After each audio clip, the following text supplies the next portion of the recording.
ela é logo após ao cumprimento da promessa de Jesus após subir ao Pai, deixa aos apóstolos. E nós poderíamos falar sobre essa passagem de diversas coisas, poderíamos fazer um paralelo com o que o profeta Joel escreve lá no seu capítulo 3 de seu livro, sobre a profecia dos últimos tempos, sobre os sinais que Deus enviará ao seu povo, sobre sua vinda. Nós poderíamos falar sobre o compuxir do coração daqueles homens que se renderam à palavra de Deus e o amor que Pedro estava pregando. Mas o que Deus colocou em meu coração é para falar sobre esse homem, sobre Pedro, sobre esse apóstolo, porque o que nós estamos vendo aqui, irmão, nessa passagem de Atos, é o cumprimento de uma promessa na vida de Pedro. E essa promessa não começa em Atos, não. Essa promessa, ela começa lá em Mateus, capítulo 4. Abra aí comigo, vamos folhear hoje a nossa Bíblia. Essa promessa, ela começa lá em Mateus, capítulo 4. No versículo 18, que diz assim, ó: E Jesus, andando junto ao mar da Galileia, viu a dois irmãos, Simão, chamado Pedro, e André, seu irmão, que lançavam as redes ao mar, porque eram pescadores. E disse-lhes: Vinde após mim, que eu vos farei pescadores de homens. Isso é muito interessante, irmãos, porque aqui nós vemos o início do ministério de Cristo, de Jesus. E ele começa a chamar alguns homens, ele começa a chamar algumas pessoas, ele chama 12, dentre esses 12 ele chama Pedro. E quando a gente fala de Pedro, a gente sempre lembra desse homem que pregou e 3.000 almas se converteram, como nós lemos agora em Atos, desse fato narrado. Quando a gente fala de Pedro, a gente vai lembrar lá do Flávio José, que diz que Pedro, na hora da sua crucificação, isso não está aqui na Bíblia, mas a história diz a história, que ele foi crucificado, mas como ele não queria ser igual ao seu Senhor, ele disse: Me crucifique de cabeça para baixo. Quando a gente fala de Pedro, a gente lembra daquele homem que era feroz, que Jesus fala: Olha, Pedro, tu és pedra, mas sobre esta pedra que sou eu, edificarei a minha igreja. Quando a gente fala de Pedro, a gente lembra daquele homem que era o pastor da primeira igreja, que era o apóstolo, líder dos outros. Só que, quando a gente fala de Pedro, temos que lembrar que Pedro não começou sendo este apóstolo que pregava e 3.000 almas se convertiam. Quando Pedro começa a sua jornada, ele estava lá no mar da Galileia, pescando com seu irmão. E aparece o Galileu, o Nazareno, vindo lá de Nazaré, e diz: Ó, tu está pescando aí, né? Mas deixa eu te dar uma promessa. Hoje tu está pescando peixe, mas amanhã, Pedro, tu vais pescar mais. Amém, glória a Deus. E aí eu imagino o Pedro olhando para aquilo, ele vendo aquela mensagem que aquele homem dá a ele, ele pensa e para: esse homem está louco. Até onde eu sei, pesca, a rede de pesca é feita para puxar peixe, não com homens. E então nós temos esse encontro, o primeiro encontro de Pedro com Jesus. Só que aí Pedro passa a ter algumas experiências com Cristo, experiências essas que vão passar a mudar Pedro. A primeira experiência de Pedro acontece lá em Mateus 14. Vamos abrir juntos. Mateus capítulo 14. Vamos falar das experiências de Pedro. Mateus 14, versículo 22. E logo ordenou Jesus que os seus discípulos entrassem no barco e fossem adiante para o outro lado, enquanto despedia a multidão. E despedindo a multidão, subiu ao monte para orar à parte. E, chegada já a tarde, estava ali só. E o barco estava já no meio do mar, açoitado pelas ondas, porque o vento era contrário. Mas à quarta vigília da noite, dirigiu-se Jesus para eles, andando por cima do mar. E os discípulos, vendo-o andando sobre o mar, assustaram-se, dizendo: é um fantasma, e gritaram com medo. Jesus, porém, lhes falou logo, dizendo: tende bom ânimo, sou eu, não temais.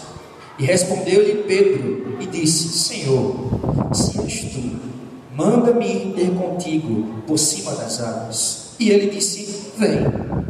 E Pedro, descendo do barco, andou sobre as águas para ir ter com Jesus. Mas, sentindo o vento forte, teve medo. Começando a ir para o fundo, clamou dizendo: Senhor, salva. E logo Jesus, estendendo a mão, segurou e disse-lhe: Homem de pouca fé, por que duvidastes? Peraí, irmãos, se a gente for fazer um paralelo com Pedro que prega lá em Atos e diz que 3 almas se converteram, 3.000 almas se converteram, e a gente volta para Mateus 14, está aqui o Cristo, o próprio Messias dizendo: Pedro, que homem de pequena fé, Pedro, por que tu duvidastes?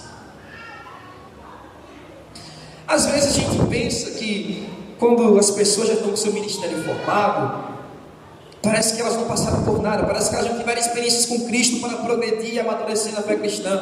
Mas nós vemos aqui que um dos maiores apóstolos da igreja, Pedro, o pastor da primeira igreja, aquele que Jesus ordenou para liderar os outros, ele, na sua experiência com Cristo, teve pouca fé.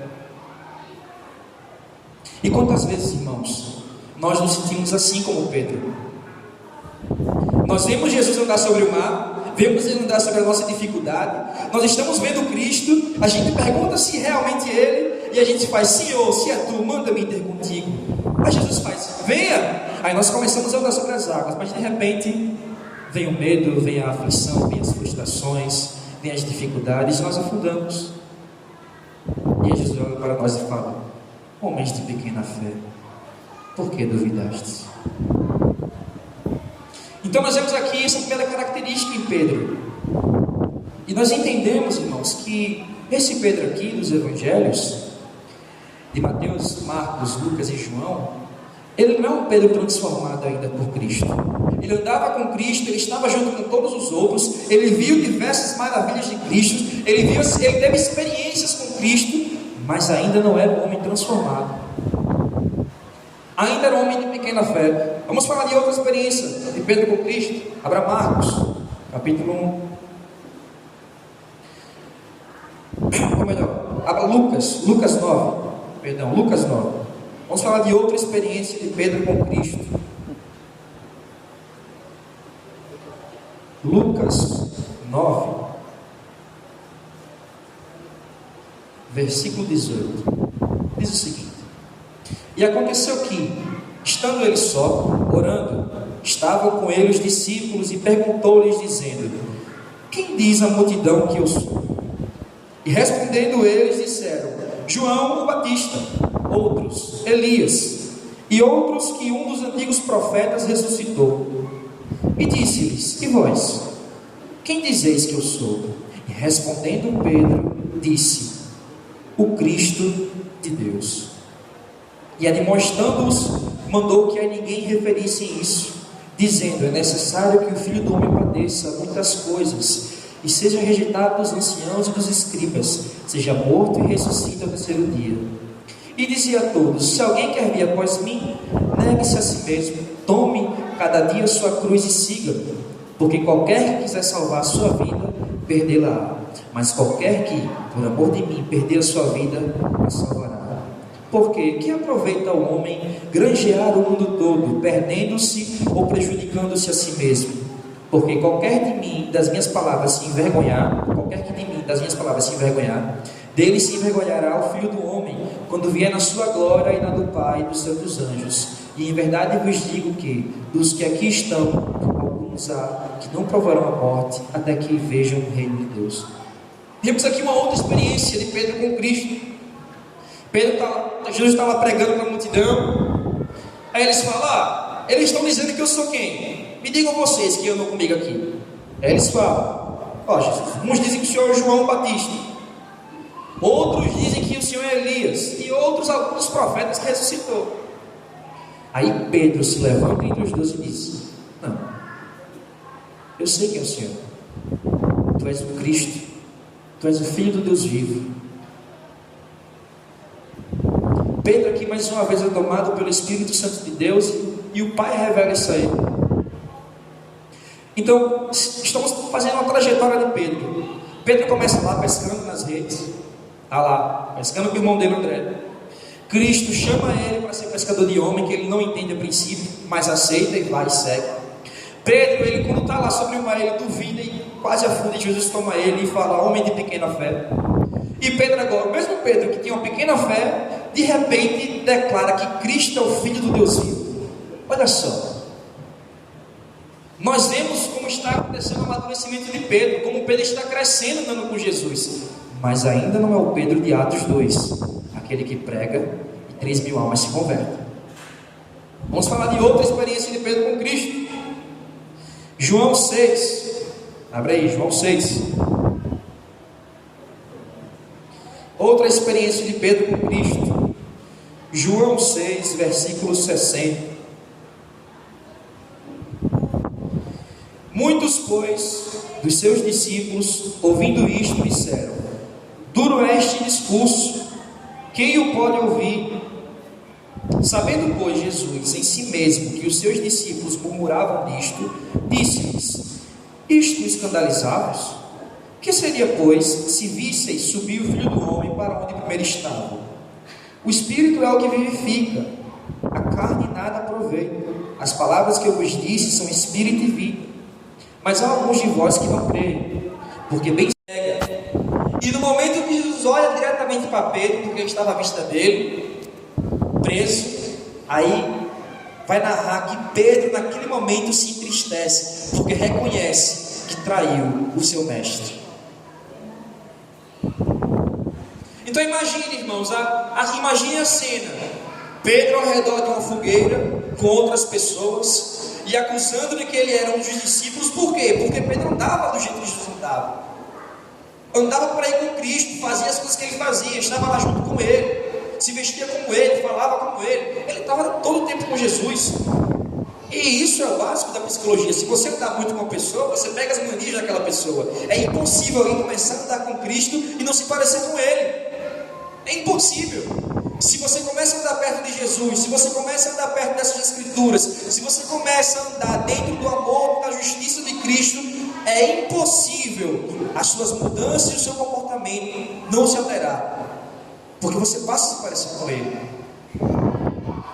E Pedro se parecia com Jesus, e as pessoas começaram a acusar: você estava com ele, você andava com ele, eu lhe vi lá no horto quando você cortou a orelha do meu parente.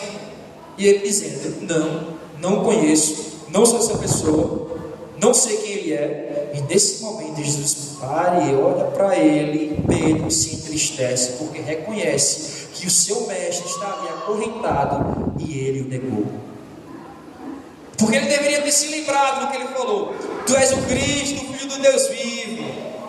Para onde eu vou, se tu tens as palavras de vida eterna? Não vou sair do teu lado, Senhor, porque se fores a morte, eu irei contigo, jamais te deixarei.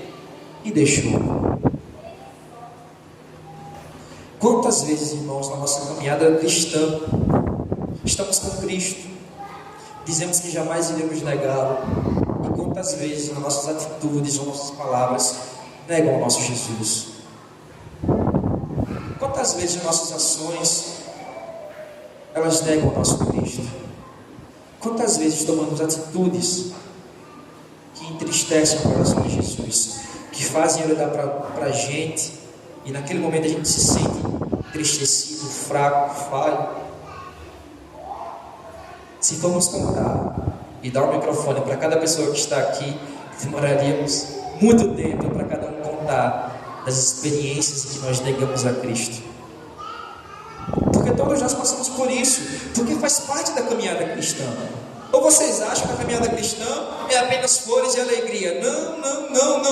Ela é cheia de espinhos, cheia de desafios, de desavenças, mas no final há uma recompensa: a vida eterna.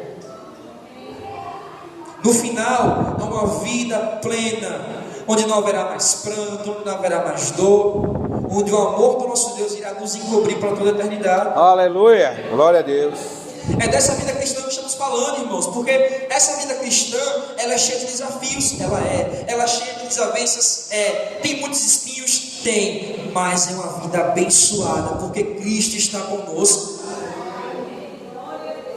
Porque mesmo nos momentos em que nós somos como Pedro, impulsivos, raivosos, mesmo nesses momentos, ainda que nós neguemos a Cristo, Ele ainda nos olha e ainda nos abençoa e pega o seu amor e coloca no nosso coração. Amém. Porque esse é Jesus. Porque esse é Jesus. Como já diria a música do Marquinhos Gomes, Ele não desiste de você. Essa música é uma verdade. Cristo não desiste de você. Cristo jamais irá desistir de você. Ainda que você desista dele, mas Cristo jamais desistirá de você. Cristo ama cada um que está aqui de forma incondicional. O amor dele, na terceira vez, Jesus fala: Pedro, tu me amas como um irmão? Ai, Pedro, coloca a mão na consciência e diz: meu Deus, Senhor, tu sabes de tudo, tu sabes que eu te amo incondicionalmente, tu sabes que eu te amo agapaô, Senhor, tu sabes que eu te amo incondicionalmente. Essa é a parte profunda dessa passagem, irmãos, porque Jesus começa perguntando se Pedro ama ele incondicionalmente, e Pedro fala, respondendo as duas primeiras vezes, que o ama com condições. Só que da terceira vez, quando Jesus confronta, porque aqui é um confronto de Jesus com Pedro, porque a restauração do cristão, a restauração das nossas vidas, ela não pode vir senão de um confronto de Cristo para nós. Toda vez que somos confrontados de nossas falhas, de nossos defeitos, é porque Deus está restaurando a nossa fé, restaurando a nossa vida. Então quando Jesus vai lá e confronta Pedro: Pedro, já que tu disse que me ama como irmão, então tu me ama como irmão? Aí Pedro olha e diz: Senhor, tu sabes de tudo, e tu sabes que eu te amo incondicionalmente. Então Jesus para e diz: então, já que tu me amas incondicionalmente, tu vai fazer o seguinte: lembra que eu te disse, lá em Mateus 4, que eu te chamei para ser pescador de homens? Então, tu vai apresentar as minhas ovelhas e segue-me, e tu vai me seguir. E aí Pedro, finalmente, tem a sua vida restaurada.